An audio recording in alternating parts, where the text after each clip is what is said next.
I knew where my father kept his stamps. I knew where he kept his envelopes. I knew where he kept his paper. He had like an armoire where he kept it all. Often he would say, Rishila, bring me a stamp. So I knew where everything was, right?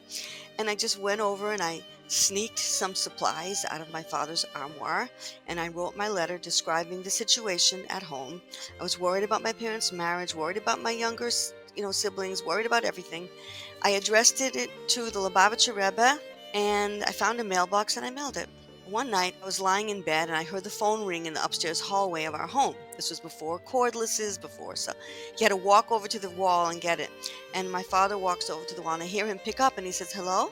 770? An answer? To who? What? To my daughter Rishi?" Welcome to Ordinary People with Extraordinary Stories. I'm Chana Weisberg, host of this podcast. Joining me today, we have Mrs. Rishe Deitsch, who is the editor-in-chief of the Chabad newsletter, which is a newsletter that has become more and more popular over the decades that she's been doing this. And she's going to tell us a little about what brought her to do this and what her story is and how it became what it became and how she became what she became. Thank you so much for joining us, Rishe. It's not really a newsletter, it's more of a magazine, but the That's reason true. we continue to call it a newsletter is because the Rebbe gave it that name back when Uh, it was a newsletter, so we don't want to change it. Okay, so I hope you will be telling us about how that started. We'll get into that. That will be really very interesting to hear. But yes. So, first of all, tell us a little about yourself, your background. My childhood? Absolutely. Let's start with my childhood. Okay, so when I was growing up in the 1960s, my parents had a troubled marriage. My mother had grown up in Stalinist Russia. She went through terrible, terrible traumas, watching her grandfather dragged away by the KGB several times for the crime of keeping Judaism, keeping God's commandments. And as a young woman, she was unhappy. And my father was unhappy that she was unhappy. Oh, wow. Now, I Wait, want now to it's interesting. Before you can take, like, a lot of people don't like to talk about their parents that they had troubled marriages. So I find it fascinating that you're okay with saying this. Well, I'll tell you, I read in an issue of Here's My Story. I don't know if you know that. There's a Yeah. regular called Here's My Story that the Rebbe once told someone, a child is not allowed to judge a parent. So it's Mm, not for me to figure out what they did right or wrong. I don't think it's for anyone to figure out what their parents did right or wrong. I hate that. I would not do right. that.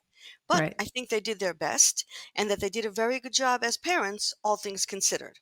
Even as very young children, my siblings and I were very aware of how spiritual the occasion was when we would walk in to the Rebbe, which every year on my father's birthday, we would go. Everybody Mhm. went for, I guess the word yechidus, which means private audience. We got our family. And in the Rebbe's room, we felt two things. First of all, we felt a lot of love coming from the Rebbe. We felt he really understood us and he really cared about everything going. He was interested in us. And he accepted, we felt acceptance. At the same time, we felt expectation. Like we knew Mm. he expected things of us and we really wanted to live up to those expectations. Hmm.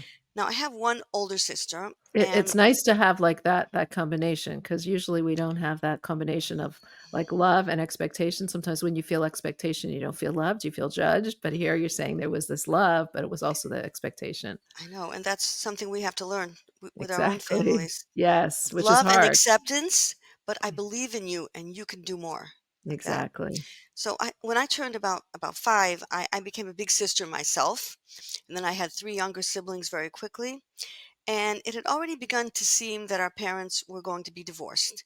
And I was terrified by the thought that we would have to choose between them. I was concerned for my siblings and I was concerned for my parents because I felt like whichever one we don't choose is going to be just devastated. Like, how could we hurt them like that? I was really worried about it. And This was at thank, 5 years old. That's, like, a very young. well, yeah, well, Wow. And you had younger siblings as well. Were you worried about them? mainly about them. Right. Wow. Anyway, so at the time I didn't know.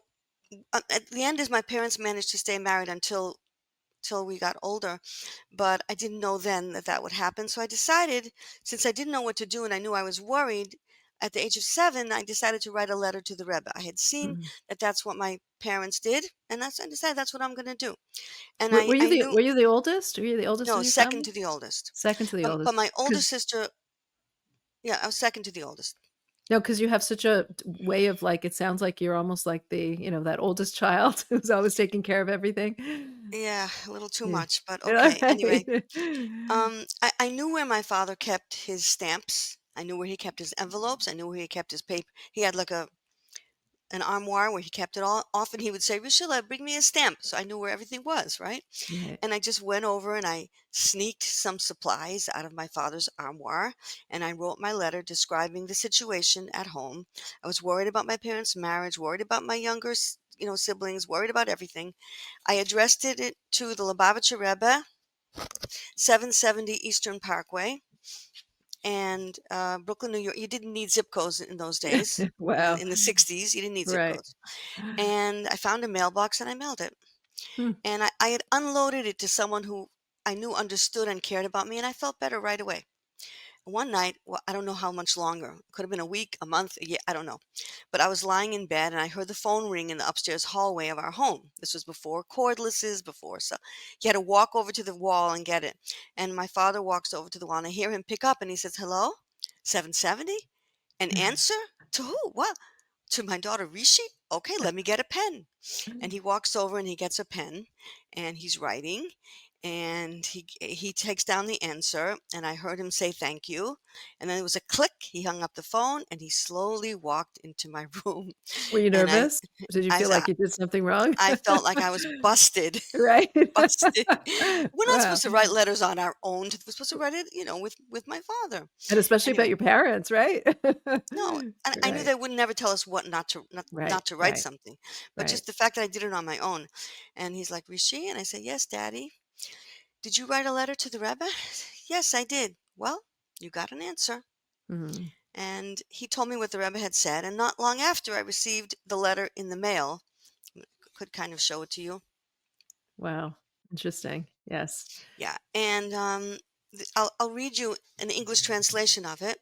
"Surely you are increasing your good conduct, as is befitting a Jewish girl, each of whom is called a daughter of Sarah, Rivka, Rachel, and Leah.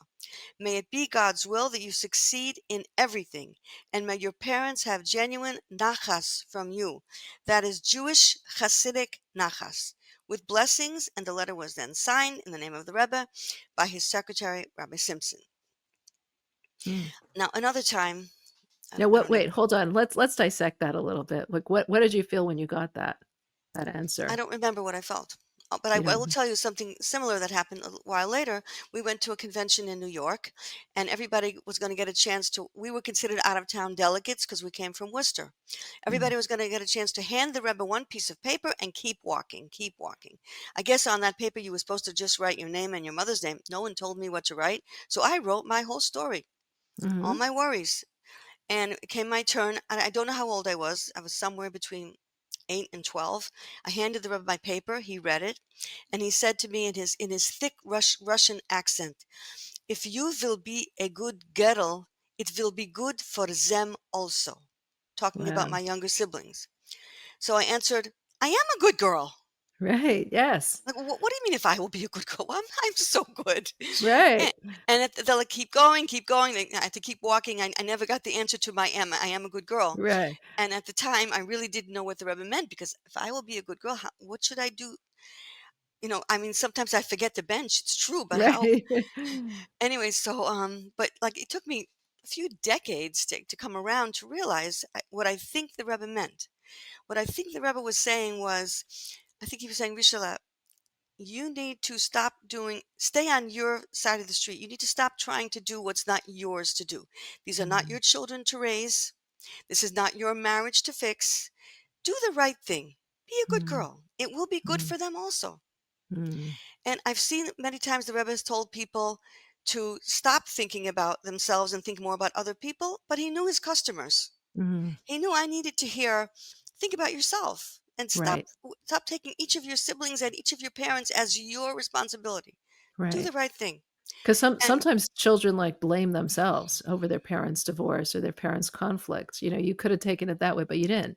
So the Rebbe really no, knew that what you were saying, like, no, I totally. think, yeah, I think the Rebbe was giving me good advice. Don't Right. solve what's not yours to solve. Do the right thing. It will be good for everybody. Wow. Mhm. Interesting. How did, like, how did you change that? Like, did that enter into your did you stop worrying about it, or did you It continue took me worrying? decades to understand that in the answer. Mhm. Right, for sure. Wow. So tell us a little about what was your mother like, and what was your father like? Well, I'll tell you, I'm going to get to them, but first I just want to say how their divorce impacted my life. You asked me that before. Sure. Basically, as I got into my older teens, I decided I'm not going to get married. It's too Uh, risky. I won't know how. I won't, from right. where will I know how to be married? I'm Sure. just not going to get married. I think that's But such a normal reaction. So many people yeah, have that. yeah, Yeah. I was like, what's a big deal? I won't get married. Big deal. But then I realized, like, don't forget, this was the 70s now. Don't forget, at that time, if you weren't married, you weren't going to have a baby. Right. I Right. was like, "Uh-oh, I can't not have babies. I need to have babies. I want Right. to have a lot of babies. I guess I have to get married. Okay, so let me think how I could get married and not wreck it. You know what I'll do? I'll try to marry someone who's from like marriage material, like someone from a family where they know how to be married." Oh, interesting. Yeah. So So what I did that got mean? Like someone who came from a good marriage, like the product of a good a family part of a good marriage? marriage and a family where people are happily married. You know, there are Ah, families and there are families. right, right. And I did get shidduch offers from people who I didn't know what kind of family they came from. I wasn't gonna go out. I wasn't gonna marry them if I don't know Mm. for sure that they're from marriage material. But then I I spent think I think that's so mature, like that. How old were you at this time? You were like, what, 19, 19? Wow, 19. that's very intuitive. I had spent a few summers in Long Beach, California, as a counselor, so I knew Rachele Schusterman and I Mhm, knew Alta Schwartz and I knew Tzivi Guppin. I knew these three sisters. And I had been in the home of also of their brothers, Zalman Deitsch, Zalman and Cyril. I had been in these homes, and I saw that they were marriage material. They knew how to be right. married. So when Mara Garowitz suggested that, my principal, Hannah Garowitz, suggested that name for me, I was like, oh, that's marriage material. Yeah, I'm going to marry him. Not I'm going to date him. I'm going to marry him. I decided right then and there. And we, When you say marriage material, like, what did you see in those homes that you liked? I saw happy marriages. I saw respect. I saw they knew how to talk to each other. They Mhm, knew how to, there was like no way they were going to get near divorce. They were mhm, not going to go mhm, there. mhm. So, Interesting. and I didn't even know when I went to California with those three women, I didn't even know they had a brother. But when the name came up, I'm like, oh yeah, Alta, Rachalea, Tzivi, Zalman. Yeah, definitely. That's the one. And Wow. later, I was able. I mean, I don't know why I had to come from the home I came from. That you have to ask God that, but I do know that I was able to use it for the good, because later, when my children, we got married, Baruch Hashem, and we had 8 children, and when their friends would sit around the kitchen table crying that their parents are getting divorced, I was able to tell them, you can still have a life. Mhm, You can mhm, still have a good life, even if your parents are divorced. mhm. I did it. I mean, I didn't tell them my secret of looking for marriage material. I didn't put that on them.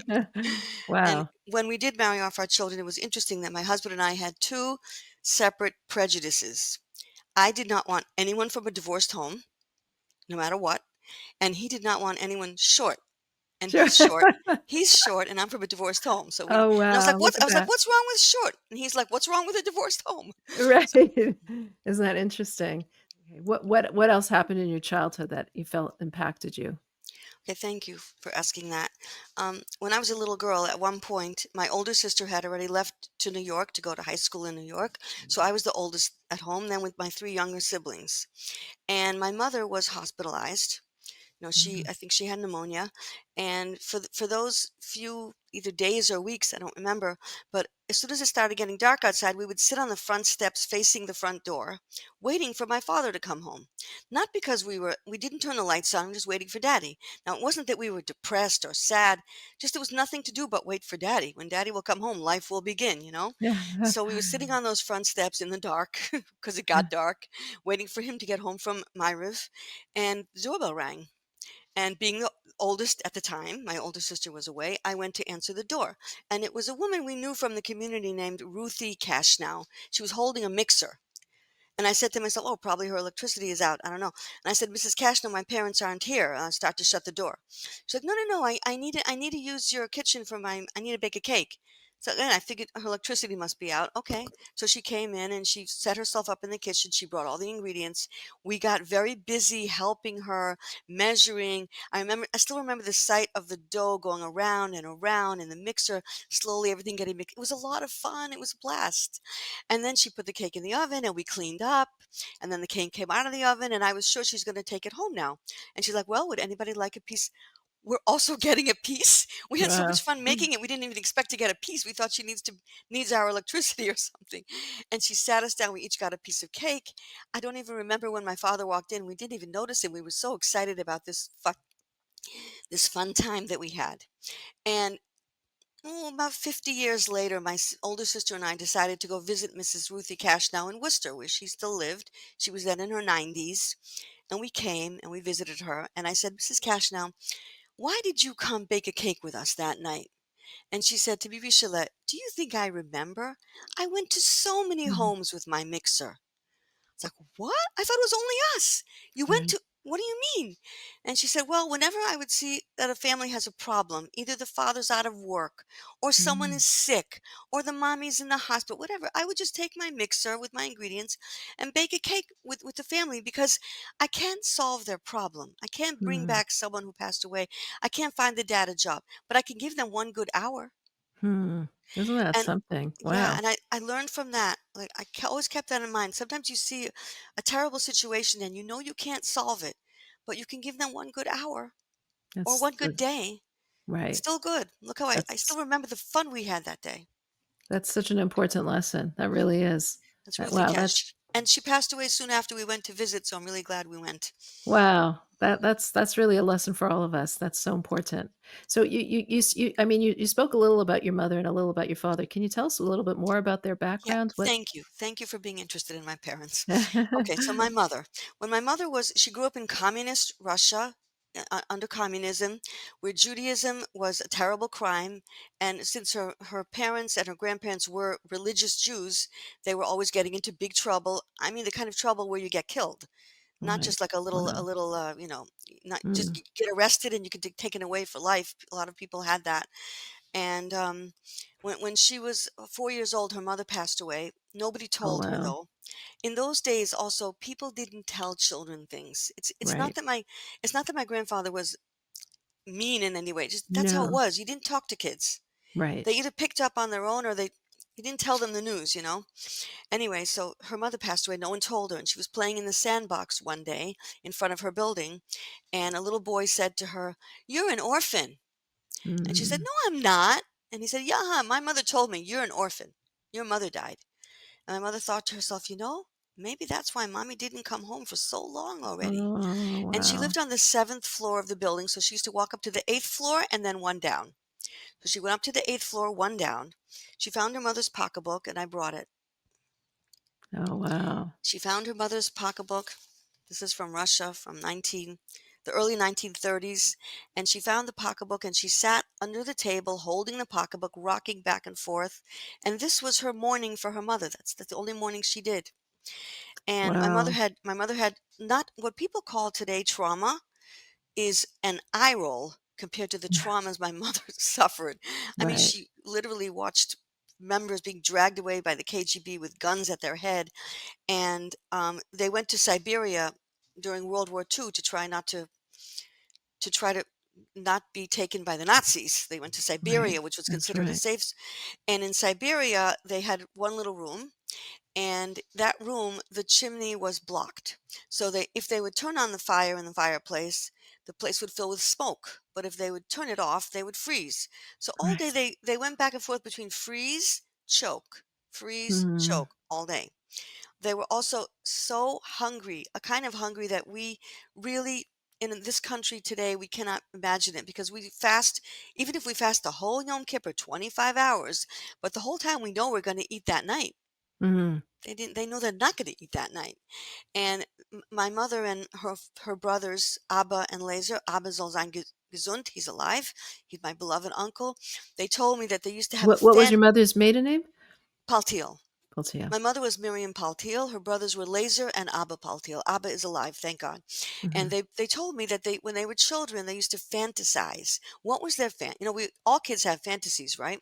What was their Toys, candy, right? trips, right, Right. trips, they wanna go jet skiing. Right. My mother and her brothers, they fantasized that one day they're gonna have a room filled just with apples and another Mm. room filled just with bread. Wow. Bread and apples, and when I tell this to my Wow. grandchildren, I say, "Now, if you come home and the only thing in the house is bread and apples, what are you gonna say? There's nothing to eat." Of course. Wow. Wow.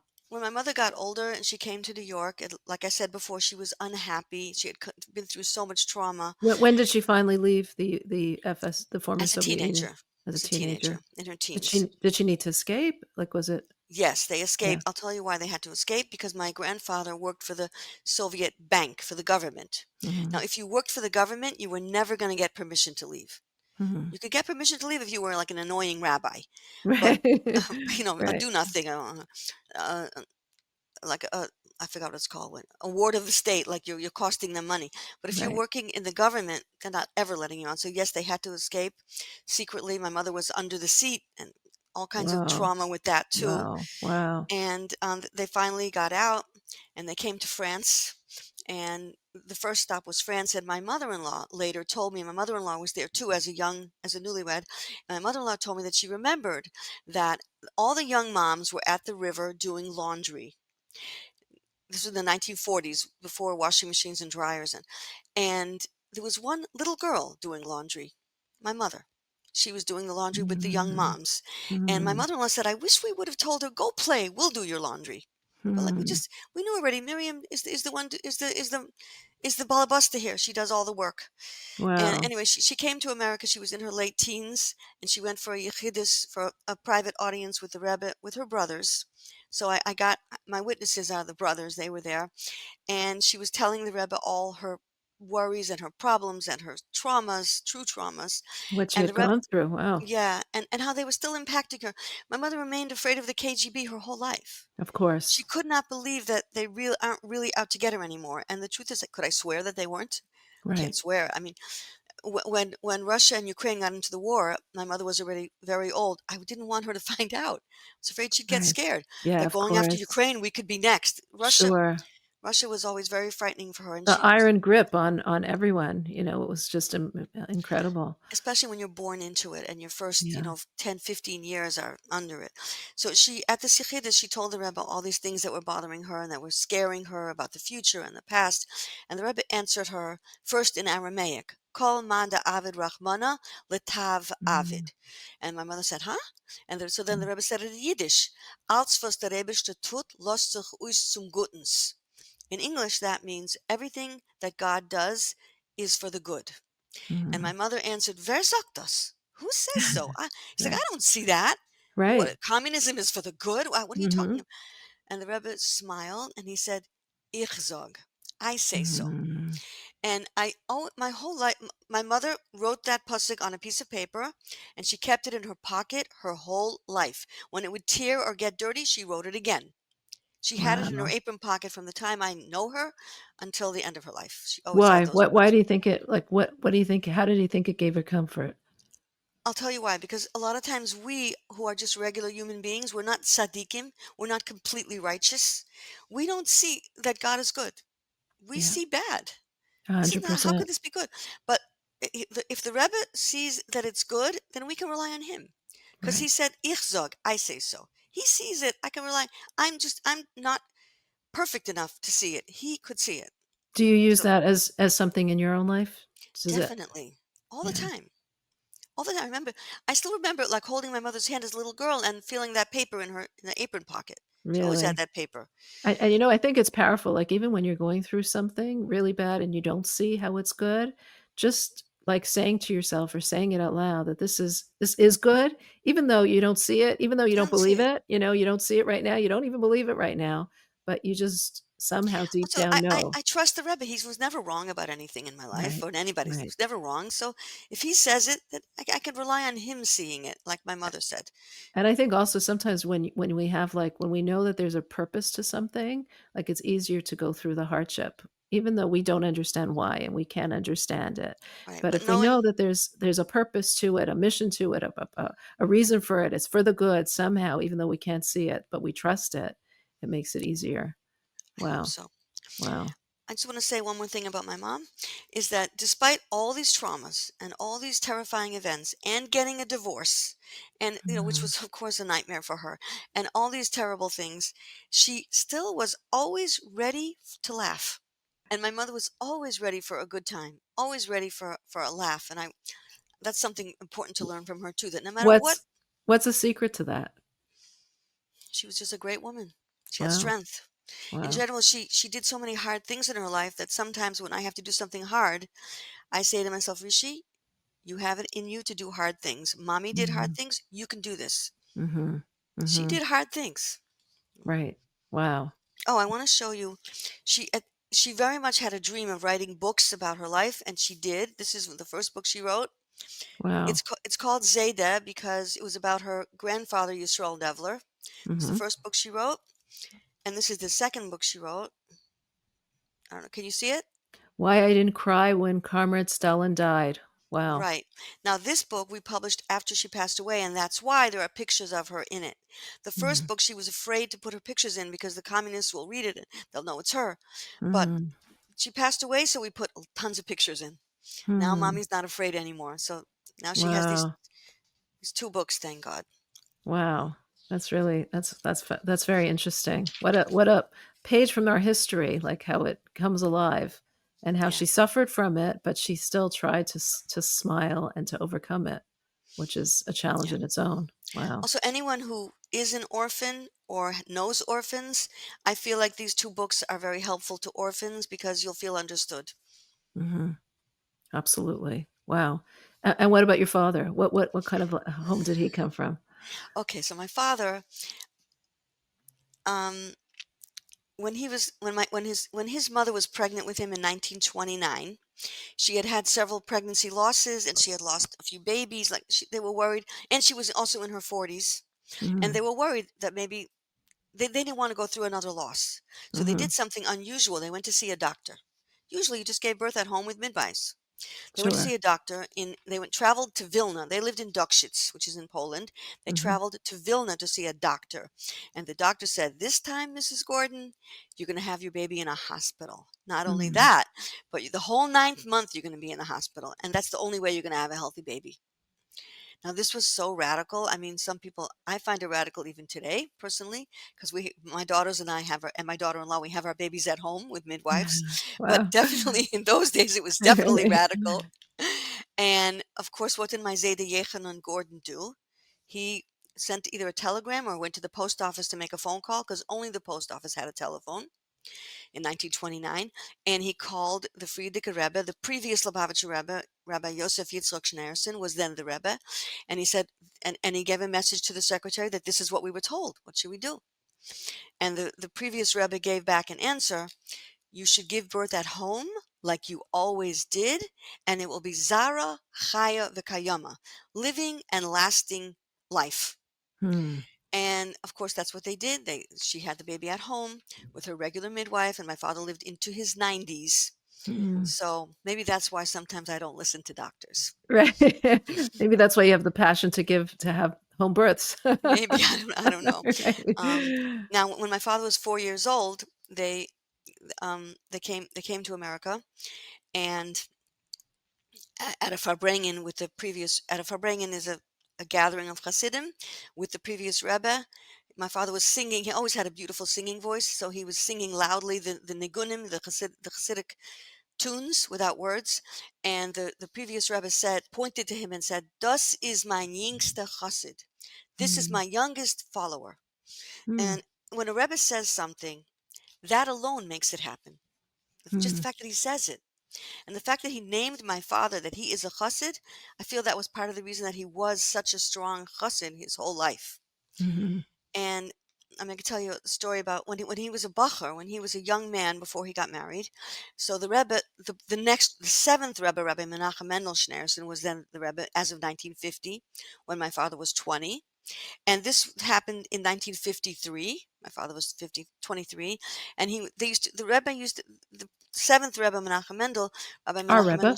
Yeah, our Rebbe. Okay, Hmm. that's a good way to call it. Hmm. Used to send the Bachram, the boys, every summer on what's called Merkez Shlichus to different cities and states to bring mitzvos, to bring tefillin and to bring siddurim and to bring, how do you say the mitzvahim, like. It's campaigns of Yiddishkeit, campaigns of teaching Judaism. Exactly, exactly to those cities. So my father and his friend Meshka Levitov were sent to Savannah, Georgia. Now, Hmm. Savannah, Georgia, in the summertime is well over 100 degrees, sometimes up to 110 or more. Right. And don't forget, in 1953, there was no air conditioning. It That's was right. very, I mean, it was invented, Hmm. but it was very rare. Hmm. We definitely didn't live with air conditioning, nobody did. And it was Tisha B'av. It was a fast day, the ninth of Av, the day that the temple was destroyed, and they were lying in their beds in 110 degrees fasting, and they're like, we can't just lie here a whole day, and then at the end of the week we have to send in a report to the Rebbe. What are we going to say, that we laid in bed a whole day? We have to go out and find some Jews, we have to.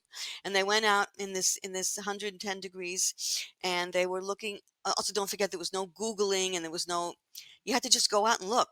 Right. And they asked around, where's the nearest temple, where's the nearest synagogue, and someone said, oh yeah, there's a reform temple down that street, go ahead. And they walked down the street, they found the reform temple. There was only a janitor there, and the janitor was like, oh, we don't have services until the high holidays, it's just too hot. And Mm. daddy's like, what? Not even on the Sabbath? Not even, what if someone has a bar mitzvah? Pushed off till after the high holidays. Right. Okay, so the janitor told him nothing's happening here until after the high holidays, which was shocking and horrifying to my father and Meshka Levertov. But then the janitor felt sorry for them, and he was like, you know what? The rabbi's office, Rabbi Cohen's office, is air conditioned. Do you want to go in there a little bit? And my father's like, yes, we do. And he took them into the office, and he turned on the air conditioner, and he left them there. And they looked around, and they saw a little bit like what I see behind you, Hannah, shelves and shelves of Jewish books, but they Mhm. were not in the right order. A lot of them were upside down, which Mm. is totally against my father's. He's very strict about how the books get laid out, what goes on top of what. The sets weren't even together. There was and Just he and disarray, Meshkalev, total. huh?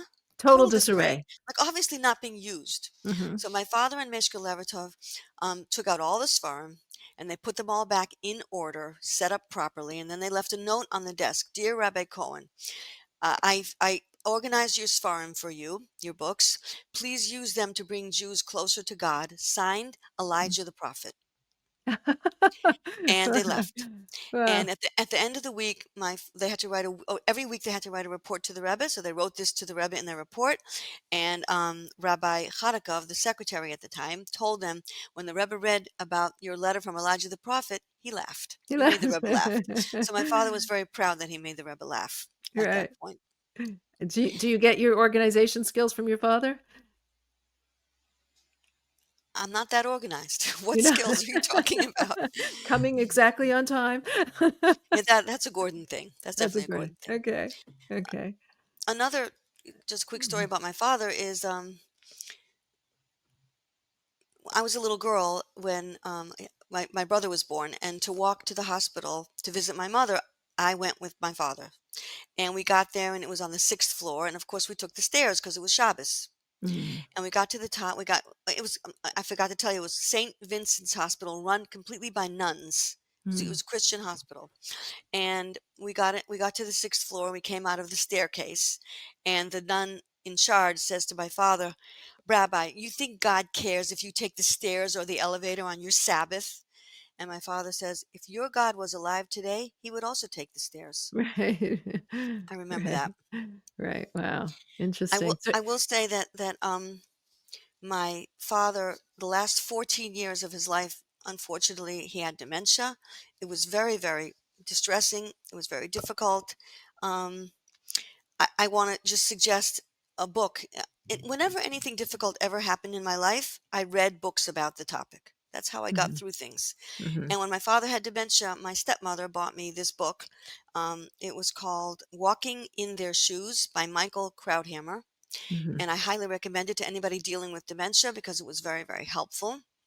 Can you share with us something that about your like how it was for you to take care of your father when he had dementia? Well, really, my stepmother really did the bulk of the work, and we also had a very wonderful aide named Gabriel. I actually brought a picture of him because I used to call him my brother. Here you go. Can you read it? Mm, twins separated at birth. This is me and Gabriel. We're Oh dressed wow. up. We Oh dressed wow. up. That was our Purim costume.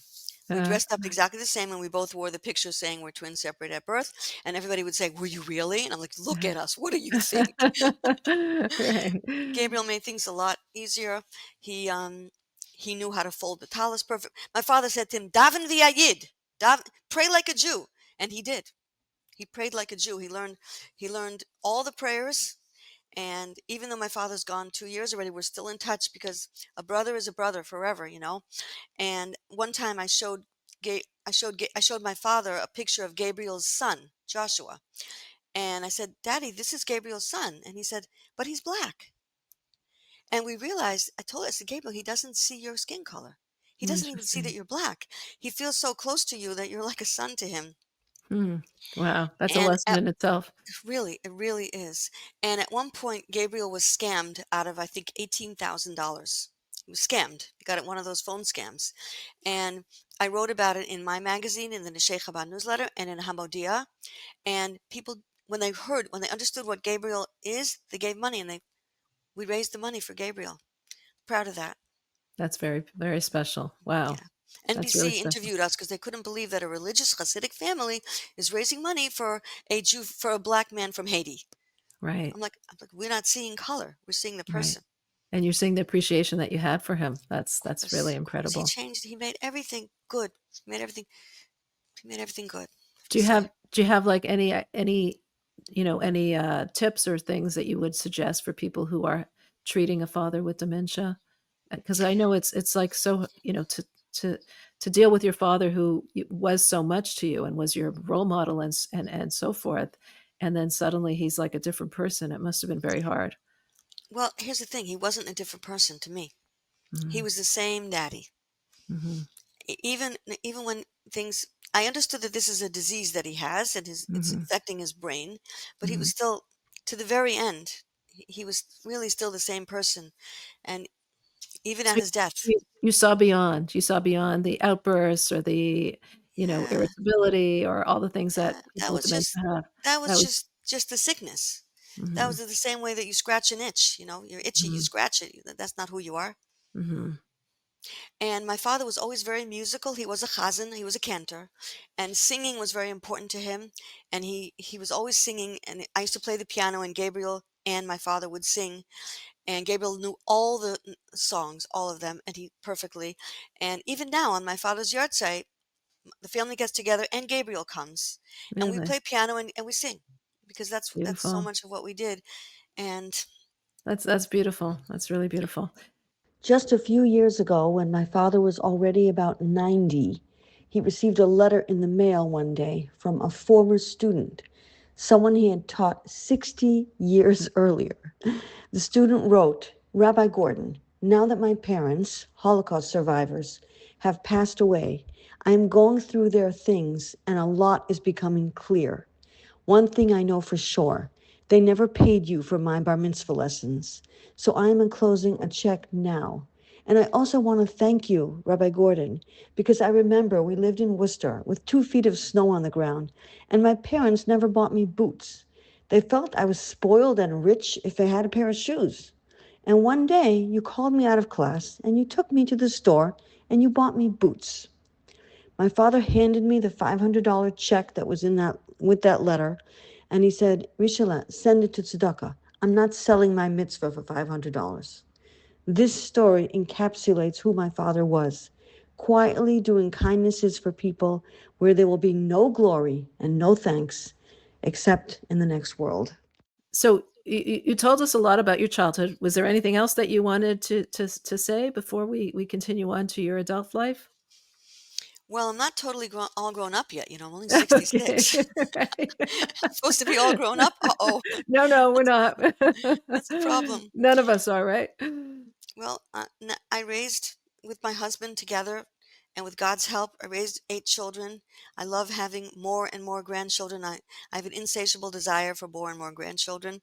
I thank God every day for everyone. I pray for them daily with tzedakah. And mainly my adult life, I mean, no, not mainly. Mainly it's my husband and my children. But my fun thing, what I love to do is work on my magazine. And I'm very proud that our magazine is the only Orthodox magazine that shows pictures of women. I'd like to show Right. you. Here you Right. go. Can you see this? Yeah, absolutely. This is Beautiful. pictures of women. How did you start getting into the wow, that's beautiful. Ha This is a Holocaust survivor I just interviewed. The Beautiful. other Orthodox women are not going to have this. Now, sometimes I just pick a kid who's cute Hmm. or a kid who's very cute. Another thing I like to do is female artists. Jewish female artists. I like to get their work out.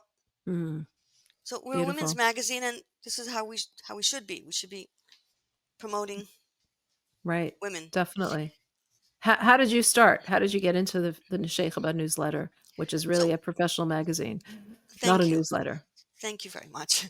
Well, when Mm, I was 20, I was called to a meeting that was then a newsletter. It was then like 20 pages stapled together. And Brana Shana Deitsch, Bonnie, you knew her, right? No, no.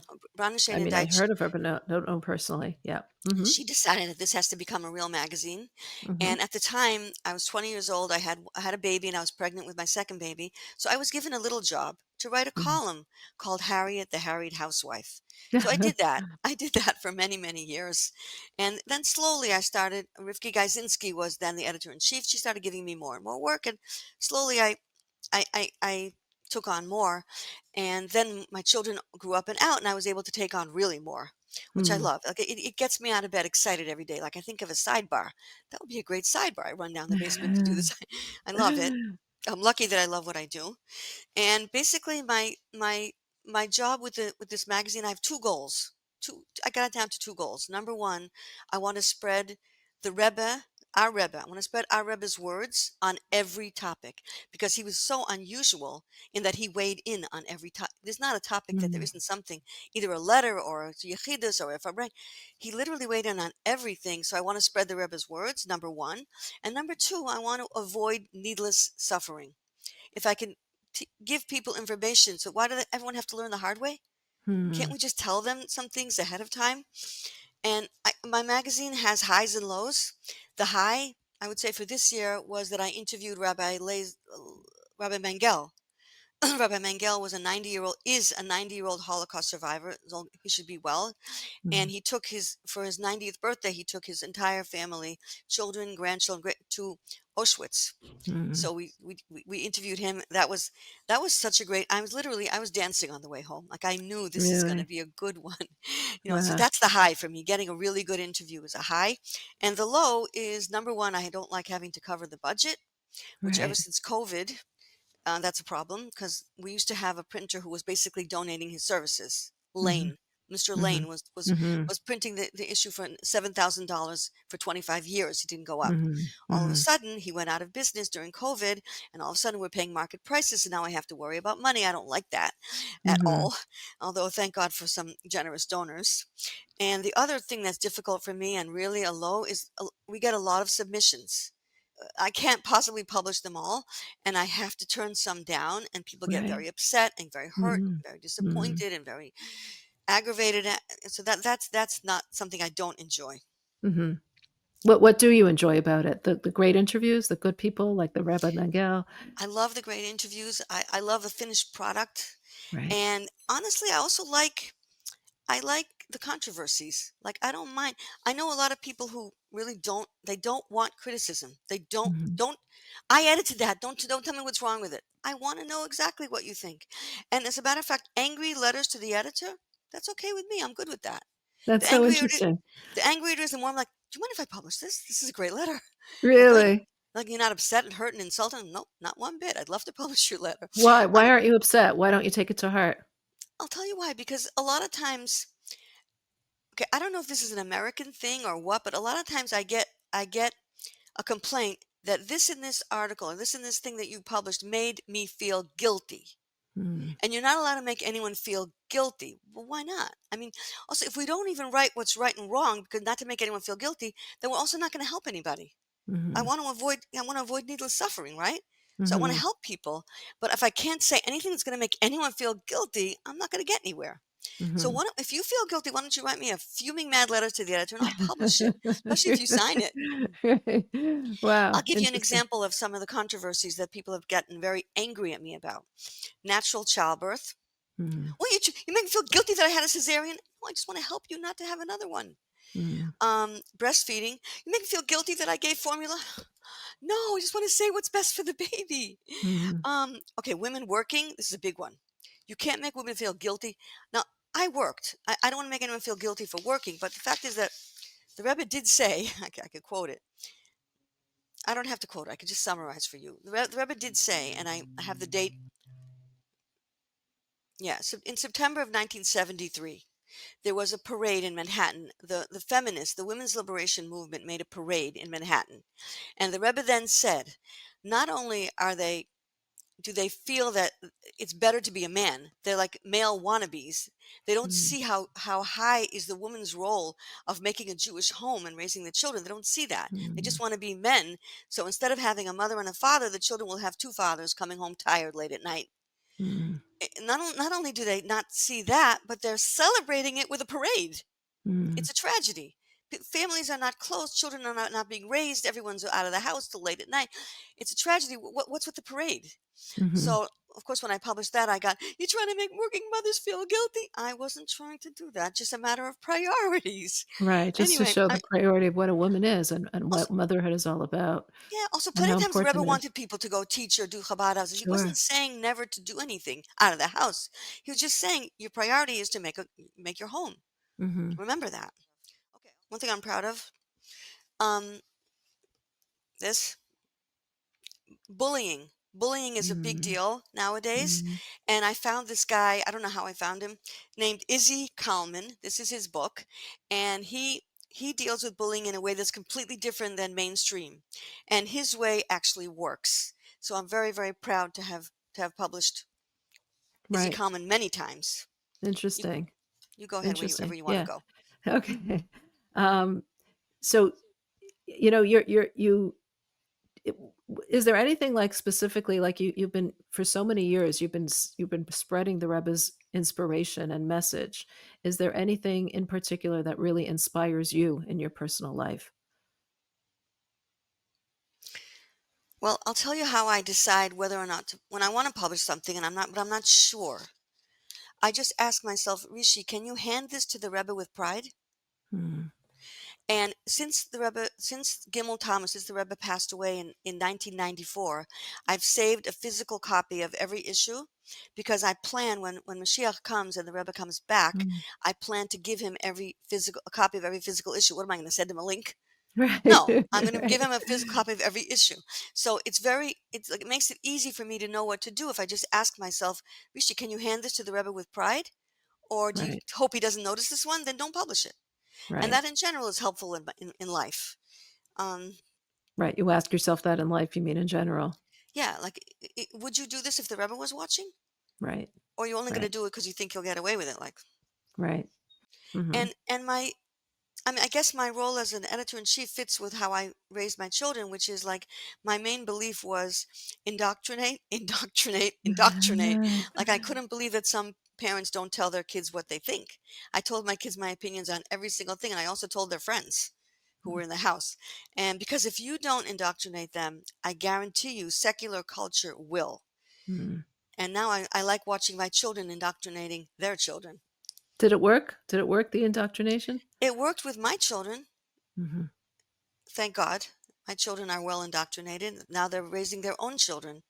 mhm. It's Wow. a new era now with a lot of new challenges, and that's why I pray so much. Right, that's right. Wow. Looking back at your life, what are you most proud of? What accomplishment do you feel the best about?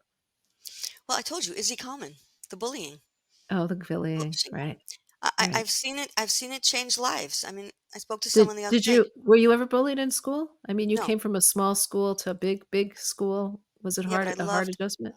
I loved coming to Base Rivka. It was so much fun because the school I went to in Worcester was co-ed, and Hmm. the school in New York was only girls. So nobody was at all inhibited. I couldn't Really? get over that. It was crazy. Like also to be popular in the all girls school, you could either be funny or get good marks or be very kind. To be popular in a co-ed school, you have to just be pretty. Right. Reality. Wow. So I really Wow. loved the new lifestyle in the all girls school. I loved it. I know I was never bullied, but I Was there saw any it part happening. that was hard to, like, hard to get used to, hard to What? adapt, or was it hard to adapt at all from small town to big school? I mean, you're saying all the good parts of it. Was there any hard part of it or not really? Yeah, I mean, I was 14 and I was away from home. Sometimes I got homesick and lonely, and I would call my parents sometimes, cry, That was hard. My siblings always tell me that my mother gave me a lot of self-confidence, maybe a little too much. Like she always told me that I'm so funny and I'm so pretty and I'm so talented, and I came to Beis Rivka and there was a piano there, but nobody wanted to play it because I sat down and I played that piano, no problem. My mother told me I'm talented. And Wow. like it took me a few decades to realize that other girls played a lot better than I did actually, but their Yeah. mothers hadn't told them. That's So I that's had a really lot of interesting. a lot of self-confidence. Thanks, So mom. you weren't you like it's I'm fascinating by this because you were this child from what we would say a broken home, a divorced home. You might have felt like, this chip on your shoulder. You came from a small city to a big city, not used to that life, and yet you had this confidence that your mother gave you. You Yeah, she overcame. did. Okay, my parents didn't get divorced until I was in my early 20s. Oh, I okay. didn't come from Okay. a divorced home. I came from a Okay. troubled home, A troubled home. But but it even wasn't so, a they weren't trouble, yet divorced.